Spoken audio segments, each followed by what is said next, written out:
Welcome to Donmar TV News Channel. Welcome to Donmar TV News Channel. Magandang araw po sa inyong lahat, especially sa mga subscribers na mga sa buong bansa ng Pilipinas. Meron din tayong mga viewers na ibang bansa like mga OFW. Magandang araw sa inyong lahat. Kung gabi man dyan sa inyo, magandang gabi sa inyo. Napapa-vlog tayo ngayon tungkol dito sa issue ni BBM.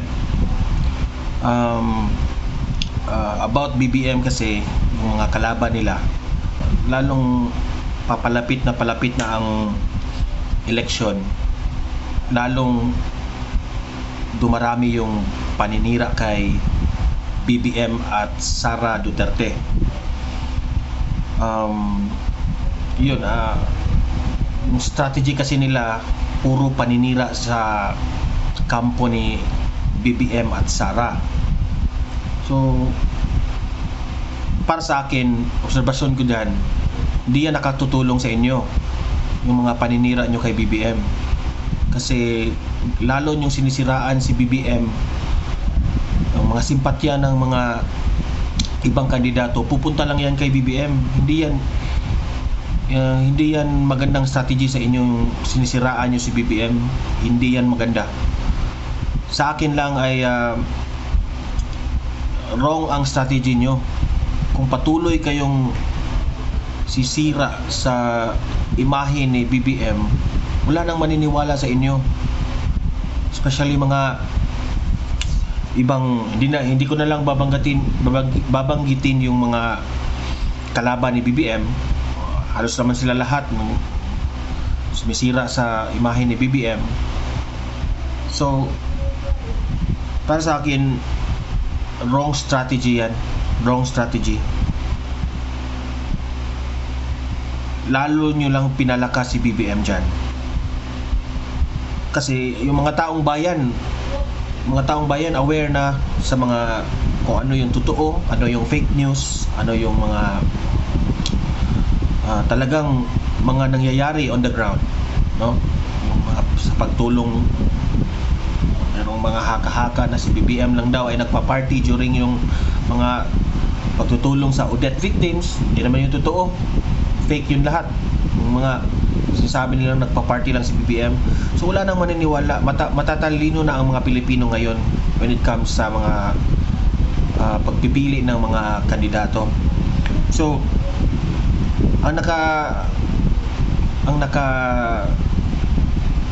ang worst pa nito is si BBM, mga kalaban niya banat ng banat, pero si BBM hindi naman sumasagot sa inyo. Hindi kayo pinapatulan. So lalo nyo lang pinaganda yung pangalan ni BBM. Ang sigaw ng bayan, Bongbong Marcos, BBM Sara, yun ang mga sigaw ng taong bayan. So kahit anong paninira nyo, hindi na talaga uubra yan. Alam na ng taong bayan na puro paninira. Sa survey, siya yung malakas. Sino ang sumusunod? Ang sumunod, si Leni Robredo, 14% ba yun? So ang baba. So ako pa sa inyo, mga kalaban ni BBM, ibahin nyo yung strategy nyo. Ibahin nyo. Hindi talaga nakakatulong yung paninira.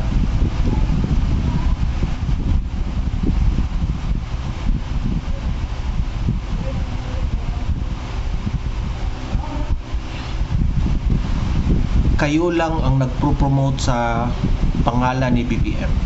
Instead na yung paninira nyo, akala nyo na lalakas kayo, hindi. Nagpro-promote lang kayo sa pangalan ni BBM dyan. So wrong move yan.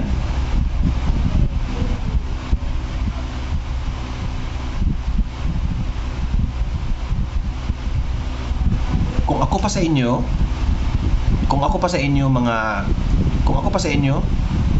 focus on the platform, mga plataforma nyo, kung ano ang gagawin nyo sa problema sa bansa. Yung mga main topic na talagang tutulong sa ating Pilipino. Hindi yung puro paninira, kundi magkakaisa na lang. Focus kayo sa pagkakaisa ng Pilipinas. Kagaya ni BBM, yun naman ang pinopromote niya, di ba? Yung unity. So, ganun lang. Huwag na tayong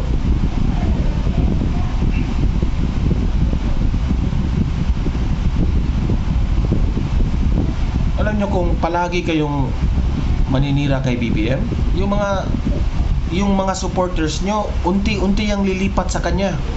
Yan ang nakakasakit.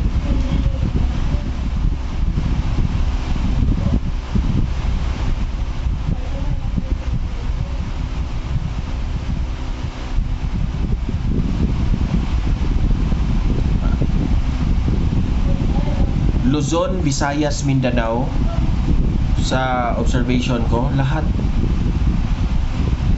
halos BBM Sara na ang sinisigaw ng bayan.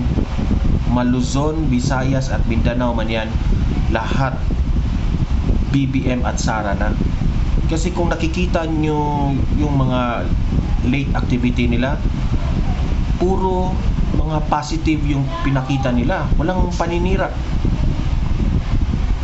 Lahat, kung si Bongbong Marcos ang ini-interview ng mga SMNI, yung Eagle News, lahat puro kasagutan ng problema ng bansa. Hindi paninira ang ginagawa ni BBM.